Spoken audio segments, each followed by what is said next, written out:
നമ്മുടെ പുതിയ തലമുറ ഏറ്റവും കൂടുതൽ ഉപയോഗിക്കുന്ന ഒന്നാണ് സോഫ്റ്റ് ഡ്രിങ്ക്സുകൾ. അവയിൽ ആപ്പി ഫിസ് സ്ഥിരമായി ഉപയോഗിക്കുന്ന ആളുകളുണ്ടോ?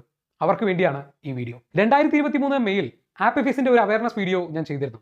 അവയിൽ ഇൻഗ്രീഡിയൻസും ന്യൂട്രീഷൻ ഇൻഫർമേഷനും വ്യക്തമാക്കിയിരുന്നു. കാലം മാറി, പുതിയ പരസ്യവും പാക്കിങ്ങുമായി അവർ വീണ്ടും മാർക്കറ്റിലേക്ക്. നമുക്ക് നോക്കാം ആപ്പി ഫിസ് പഴയതിലും പുതിയതിലും എന്തൊക്കെ മാറ്റങ്ങൾ വരുത്തിയിരിക്കുന്നു. എന്നും നോക്കാറുള്ളത് പോലെ ബോട്ടലിന്റെ പിന്നിൽ നിന്നും നമുക്ക് തുടങ്ങാം. ഇൻഗ്രീഡിയൻസിലേക്ക് വന്നാൽ പണ്ട് 1.9% ആപ്പിൾ ജ്യൂസ് കോൺസെൻട്രേറ്റ് ഉണ്ടായിരുന്നത് പുതിയതിൽ ഒരു തരി പോലുമില്ല. പഴയതിൽ ready to serve fruit beverage ആയിരുന്നു. ഇപ്പോൾ വെറും ഫ്ലേവേർഡ് ഡ്രിങ്ക് ആയി മാറി. ബാക്കി വെള്ളവും പഞ്ചസാരയും ആർട്ടിഫിഷ്യൽ കളേഴ്സും ഫ്ലേവേഴ്സും പ്രിസർവേറ്റീവ്സും അതുപോലെ തന്നെ അവിടെ കിടപ്പുണ്ട്. ഇനി ന്യൂട്രീഷൻ ഇൻഫർമേഷനിലേക്ക് വന്നാൽ പഴയതിനേക്കാളും ആഡഡ് ഷുഗർ കൂടുതലായിട്ടിട്ടുണ്ട്.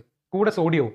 അഡിക്റ്റ് ആവാൻ വേറെ എവിടെയെങ്കിലും പോണോ? ഇനി ഫ്രണ്ടിലും ഉണ്ട് ചില പൊടിക്കൈകൾ. പഴയതിൽ ആപ്പിൾ ജ്യൂസ് ബേസ്ഡ് ഡ്രിങ്ക് ആയിരുന്നു. പുതിയതിൽ അത് ആപ്പിൾ ഫ്ലേവേർഡ് സ്പാർക്ലിംഗ് ഡ്രിങ്ക് ആയി മാറി.